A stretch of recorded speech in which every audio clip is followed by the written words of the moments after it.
Here is another question of bank reconciliation statement June 2018 paper 22 question number 1 part A to till C. आपके पास last जो भी questions करवाए थे वो वर्क एग्जाम्पल के थ्रू करवाए थे। ये जून 2018 में पेपर 22 में क्वेश्चन नंबर 1 में एग्जामिनर ने टेस्ट किया था। On 1 May 2018 balance in the bank column, bank column के नूरी की जो कैश बुक है उसका बैंक कॉलम की साइड पे आपको कितना बैलेंस दिया हुआ है, $350 डेबिट दिया हुआ है। इसका मतलब वो पॉजिटिव बैलेंस होगा। उसी के ऑल्टरनेट पे नूरी की बैंक स्टेटमेंट रिसीव कर रहा है 1 में जो कितना बैलेंस शो कर रहा है, 400 क्रेडिट। एक छोटी सी बात बताई थी, अकॉर्डिंग टू कैश बुक पैसे का आना मतलब डेबिट, पैसे का जाना मतलब क्रेडिट। और अकॉर्डिंग टू बैंक स्टेटमेंट पैसे का आना मतलब क्रेडिट और जाना मतलब डेबिट, क्योंकि वाइस वर्स चल रहा होता है, क्योंकि कैश बुक ऑनर बना रहा होता है उसके लिए एसेट है और बैंक स्टेटमेंट बैंक बना रहा होता है उसके लिए लाइबिलिटी वाला फैक्टर है। फिर उसके बाद यहाँ पर लिखा हुआ है Noori compare her cash book with the bank statement and found the following differences. Entries recorded in the cash book but not in the bank statement. ये वो एंट्रीज़ हैं जो कैश बुक में रिकॉर्ड हो गई हैं मगर बैंक में रिकॉर्ड नहीं हुई। उन्होंने क्या लिखा हुआ था, सबसे पहले चेक पेड टू जेगन, और दूसरा क्या लिखा हुआ था, cheque number 870 receive bank from Sufiya. Third one is cheque number 272 drawings taken by Noori and cash sales 300। ये वो एंट्रीज़ हैं जो कैश बुक में रिकॉर्ड हो चुकी हैं मगर बैंक स्टेटमेंट में रिकॉर्ड नहीं हुई। और उसी के नीचे एक पैराग्राफ दिया हुआ है, ये वो एंट्रीज़ हैं जो बैंक स्टेटमेंट में रिकॉर्ड हो गई हैं मगर कैश बुक में रिकॉर्ड नहीं हुई। यानी अगर बैंक स्टेटमेंट में रिकॉर्ड हो गई है, कैश बुक में रिकॉर्ड नहीं हुई, तो डेबिट 120 हो गया, dividend receive 150, credit transfer 80, bank charges 75। तो मुझे क्या बनाना है, अपडेट करना है कैश बुक को और नया बैलेंस नीचे लेकर आना है। और कैश बुक को अपडेट करने का एक सीधा सा सिंपल सा थंब रूल है, और वो क्या है आपके पास, उसके लिए क्या बना लो, आपकी जो कैश बुक है उसको अपडेट कर लो। Here is the answer of part A. आप क्या करोगे, अपनी कैश बुक को अपडेट करोगे। अपडेट किस तरह करोगे, यहाँ लिख दिया आपने, अपडेटेड कैश बुक, जो डेबिट साइड मतलब पैसे का आना, क्रेडिट साइड मतलब पैसे का जाना। और यहाँ पर क्या लिखा हुआ है आपके पास, मेंशन करके देख लो, बैलेंस ब्रॉट डाउन, यानी कैश बुक का बैलेंस कितना दिया हुआ है, 350 दिया हुआ है, तो मैंने डेबिट पे दिया हुआ था तो इसलिए डेबिट पे रिकॉर्ड कर दिया। जब मैं कैश बुक बनाऊंगा तो मेरी सारी तवज्जो, मेरी सारी इंटेंशन कहाँ होगी, आपके पास वो एंट्रीज़ जो बैंक में रिकॉर्ड नहीं हुई हम उनकी बात कर रहे होंगे। वो एंट्रीज़ बैंक में रिकॉर्ड नहीं हुई, तो कौन सी एंट्रीज़ हैं जो बैंक में रिकॉर्ड नहीं हुई, वो यहाँ पर आप देख सकते हो बेटा। आपके पास सबसे पहले फॉर एग्ज़ाम्पल मैंने कहा ये वो एंट्रीज़ हैं जो बैंक में रिकॉर्ड नहीं हुई। अच्छा, according to bank statement you have unpresented cheque and uncredited cheque. What is the difference between unpresented and uncredited बेटा? चेक इश्यू टू सप्लायर, मगर वो अभी तक बैंक में प्रेजेंट नहीं हुआ। और दूसरा चेक डिपॉजिटेड मतलब अनक्रेडिटेड और इश्यू मतलब अनप्रेजेंटेड। तो सर आपको कैसे पता चलेगा कि भाई ये अनप्रेजेंटेड है या अनक्रेडिटेड है, उसकी हम बात करेंगे। मगर ये वो एंट्रीज़ हैं जो कैश बुक में रिकॉर्ड हो गई हैं मगर बैंक स्टेटमेंट में रिकॉर्ड नहीं हुई, तो ये इसका तभी कोई फ़िलहाल काम है ही नहीं, इसका फ़िलहाल अभी वक्ती तौर पे कोई काम नहीं है। तो आपको किसको डब्बे को देखना है, इस वाले को डब्बे को देखना है। लिखा हुआ भी है कि ये वो एंट्रीज़ हैं जो बैंक में रिकॉर्ड हो चुकी हैं मगर आपकी कैश बुक में रिकॉर्ड नहीं हुई।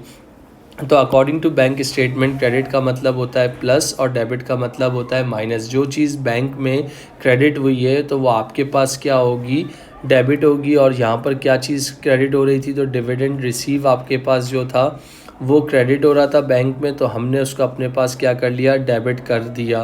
तो इसका मतलब ये वाली वैल्यू को मैंने अपनी सही जगह पे पहुंचा दिया। इसी तरीके से बैंक स्टेटमेंट में 3 वैल्यूज़ डेबिट हो रही हैं। डेबिट मतलब बैंक वाला उसको हमारे अकाउंट से माइनस कर रहा है, तो हम उसको अपने पास से क्या कर देंगे, कम कर देंगे। सबसे पहला क्या लिखा हुआ है आपके पास, एक क्रिस्टेन है जो जिसका मतलब क्या, रेफ़र टू ड्रॉयर है, सही है। क्रिस्टियन रेफ़र टू ड्रायर कितना हो गया, 120 हो गया बेटा। इसके बाद एक क्रेडिट ट्रांसफ़र डीडी करके कोई है, उसका कितने थी अमाउंट बेटा, वो थी 80 थी बेटा। उसके बाद बैंक चार्जेस कितनी अमाउंट थी बेटा, 75 थी, तो वो भी रिकॉर्ड कर दी।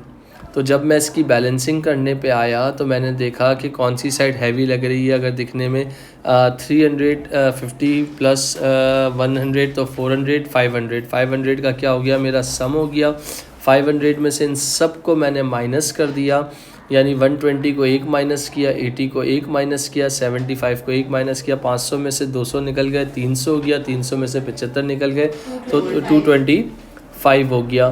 तो दोनों साइड्स मेरी क्या हो गई, बैलेंस हो गई। सी डी यहाँ पर हुआ है तो बी डी मेरा कहाँ हो जाएगा, यहाँ हो जाएगा, और उसको मैं कहाँ पर लिख दूँगा बेटा, 225, जो कि मैं इसको यहाँ पर मेंशन कर दूंगा। तो ये मेरा कैश बुक का क्या हो जाएगा, बैलेंस हो जाएगा। जो उन्होंने बोला था कैश बुक को अपडेट करो, तो मैंने कैश बुक को अपडेट करके नया बैलेंस निकाल लिया। नेक्स्ट पार्ट इसमें क्या बोला है, प्रिपेयर बैंक रिकन्सिलेशन स्टेटमेंट बनाओ, और बोला है कि start with the balance from the bank statement of 400 credit. मतलब दो ऑप्शंस होते हैं, अगर साइलेंट होता है तो cash book plus UP minus UC, और अगर बैंक स्टेटमेंट है तो plus UC minus UP equal to cash book. मगर इन्होंने बोला start with the bank statement. तो here is the part B, आपके पास क्या बनाना है, बीआरएस बनाना है, और उसने हमें बोला है कहाँ से स्टार्ट करना है, बैंक स्टेटमेंट के बैलेंस से स्टार्ट करना है। तो इस balance as per bank statement, अगर मैं बैंक स्टेटमेंट की बैलेंस की बात करता हूँ तो कितना आ गया balance as per bank statement, वो कितना है 400 क्रेडिट। 400 क्रेडिट मतलब पॉजिटिव। तो जब आप बैंक स्टेटमेंट से जाते हो तो ऐड क्या करते हो बेटा, अनक्रेडिटेड चेक क्या करते हो आप, ऐड करते हो। तो अब अनक्रेडिटेड चेक मैं कैसे निकालूंगा, इसका मतलब cheque paid paid paid paid, तो इसका मतलब ये इशू हो रहा है तो ये यूपी हो गया। इसी करिए चेक नंबर 870 रिसीव, तो ये क्या हो गया, यूसी हो गया। किससे चेक रिसीव हो रहा है, सूफिया से रिसीव हो रहा है, कितने का हो रहा है, 245 का।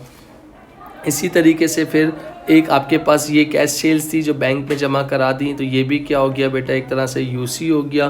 तो आपके पास मैंने सेल्स लिख दिया और वो आपने कहाँ जमा करा दी, बैंक में जमा करा दी। टोटल कितना हो गया, 300 और 200 मेरे ख्याल से हो जाएगा 545। और उसके बाद अगर मैं आपसे एक छोटी सी बात करता हूँ तो मैंने कहा लेस अनप्रेजेंटेड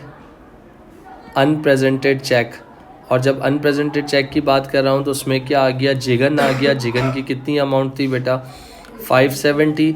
और इसके बाद दूसरा कौन सा था आपके पास, ड्राइंग्स कर रहे थे, टेकिन मतलब निकाल रहे थे, तो 150। तो अगर मैं इन दोनों का टोटल कर लेता हूँ तो कितना हो जाएगा, 500 670, मेरे ख्याल से 720। इनको सॉल्व कर लो तो 400 प्लस आपके पास कितना हो गया, 545 माइनस 720, तो क्या आंसर आता है, balance as per updated cash book कितना आ रहा है, 225। और आप चाहो तो ये देख लो, ये दोनों बैलेंस आपस में क्या हो गए, रिकनसाइल हो गए। This is called topic of BRS, bank reconciliation statement. जो कल आपने कहा कि ये तो बहुत इजी है, हमें आ गया, मैंने कहा ये पास पेपर्स की जब क्वेश्चंस करवाऊंगा तब आपको बहुत आ जाएगा। उन्होंने बोला explain refer to drawers. Explain refer to drawer का मतलब क्या हो गया, अगर यहाँ पर आपके पास पार्ट सी में अगर आप लिखते हो, it means that the check has presented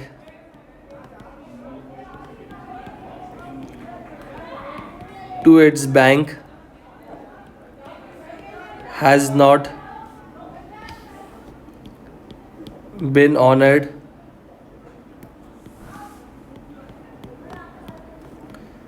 and business need to refer the issue of drawer of the check. This happens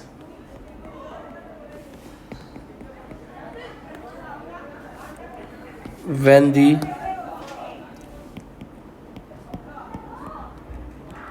drawer's bank account is short of funds and the check bounce due to insufficient funds. In short इसका दूसरा नाम क्या होता है बेटा? Dishonoured cheque. आपने किसी को चेक काट के दिया है और वो ड्रॉयर जब बैंक में गया तो बैंक वाले ने इसको चेक किया और उसको बता दिया कि भाई जो आपने जिस बंदे से चेक लिया है उसके अकाउंट में इनसफिशिएंट फंड है, जिसकी वजह से वो चेक क्या हो जाता है? बाउंस हो जाता है, और जिसकी वजह से वो चेक डिसऑनर्ड हो जाता है, जिसकी वजह से वो चेक अनपेड चेक कहलाता है. तो ये आपके पास एक